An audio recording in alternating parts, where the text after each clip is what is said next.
Spokane, what up, what up? Spokane, right? That's it, right? Spokane? All right, did you know that that stands for Children of the Sun? No? I just found it out today. I was checking it out because it was ironic that I was asking for the sun for the whole entire day and it never showed up. So, any Boricuas, Latino, Latina, Latinx people out there?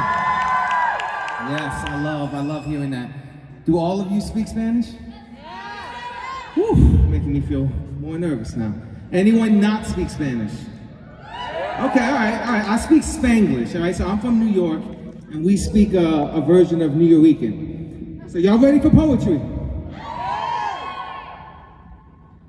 In elementary school, my teacher Joan asked me what Puerto Rican was. Separated from my grandmother's arroz con gandules, plastic couches, fanless, AC-less, clothes for less, used mattresses, drinking Tang with crackers and Vienna sausages, I had no freaking idea what it meant. See, Latino for me wasn't just a term.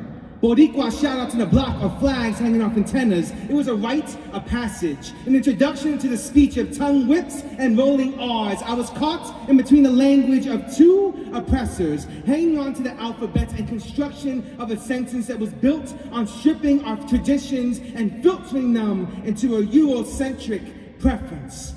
Don't you dare tell me I'm less Hispanic, because my Spanish comes out less than fantastic.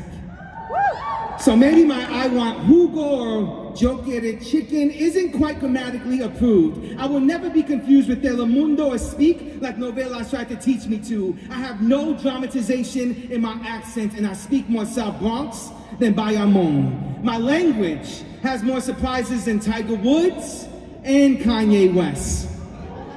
I remember thinking, damn, I'm a lost cause. Tan skin, greased hair, mustaches at the age of 8. I knew how to shave before most boys knew what puberty felt like or how cherry chapstick tasted on your crush's lips. I was an oddball in the game of dodge the Spanish speakers. I know, it's tragic. I would hide from Hispanics looking for translations or directions. Just admitting this embarrassing series of my past feels like a monumental collapse. You know you're a real Latino when you go on vacation and come back fat. And shit, I barely grazed 130 pounds at 15, so now I can't even gain weight from the delicacies of pork skins and fried plantains. Plátanos. Thank God for subway tunnels. This gave me minutes to escape before the eye contact was made, and I'm being asked, mira, how do you get to Manhattan?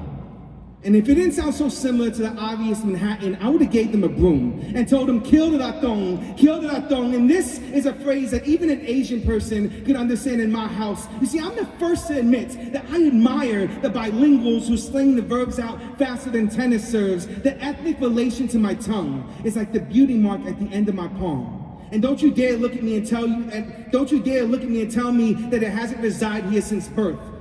My worth should not be looked upon with less appeal, because I told my lady she looked bonito instead of bonita, and the A that was missing from the word was probably closer to asshole from her reaction. My college professor asked me, so Frankie, what is this Puerto Ricanness? And I had to look at him and laugh, and I told him to ask my elementary school teacher Joan, because my Spanglish has never evolved to Spanish, and it is still going fuerte. Nah, son, it's going strong. Thank you. Now we know each other. See, I just come up here, embarrass myself, we get to know each other, but on real talk, the time is ticking, so I can't really go too deep into some of the stories. You come to booth 503, Hula Entertainment, ask me any questions. Do not embarrass me by coming and talking only in Spanish, even though I'm really good at reading it and understanding it. It's just speaking it, as you just heard. So this next poem, I don't want to go too much into detail, but it's a really, really important piece to me. I wrote it, my Theo is, he's a homosexual, and he came out, and my grandfather was really, really good with it, but we grew up in the Bronx, and it's a very machismo environment in Latino households, and not all his friends and people that he loved were able to be as courageous and share it, and I worked with autistic kids, and this poem kind of just all formed together, and it kind of wrote itself, so I'm excited to share this with y'all. Y'all still ready for some poetry? Yes.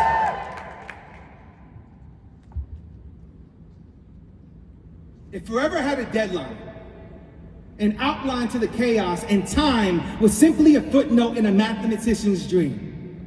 If red, white, and blue really didn't mean blue eye sockets after arguments, red stains in the sand so they say it didn't happen, white clan with tan and black faces who claim they are not racist but vote for folk who do not give a NACA, you know what I mean. If I told you that rainbows were physically touchable, and that uncles and daddies who felt priority passes were awarded to their fingers, who skipped in front of the line and took years off your Toys R Us smiles, were imposters, and that one day you would wake up and feel invincible, and that little girl's smile you left in his grin will regain its flawless form, would you have the courage to believe me? An autistic boy tells me how many freckles on his teacher's face. Names all the cities and capitals in the United States. I marvel at his ability to shudder out the heckles, the shoulder bumps, seemingly oblivious to the cruelty of minds who can never see the world from his perspective. If I told you that he was God, and that our definition of normal was inaccurate, would you have the courage to want to believe me?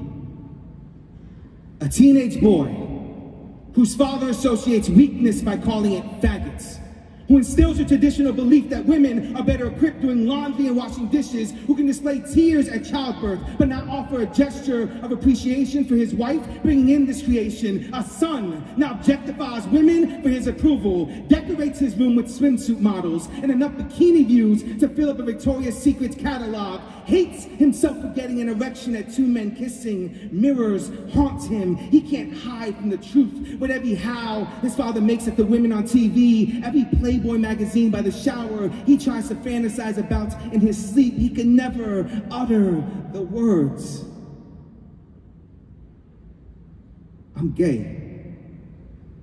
Knowing hugs would never comfort him with proudness, and that love, well, love was unconditional as long as it never strayed from certain conditions. This is what he said to the 38 revolver as he kissed it, imagining his dad's forgiveness, his last embrace as he pulled the trigger. The only thing you could hear him say was, Bobby, I'm sorry.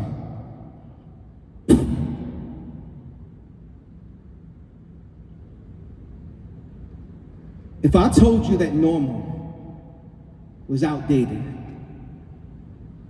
and the difference that makes you you was courageous, would you decide to believe me?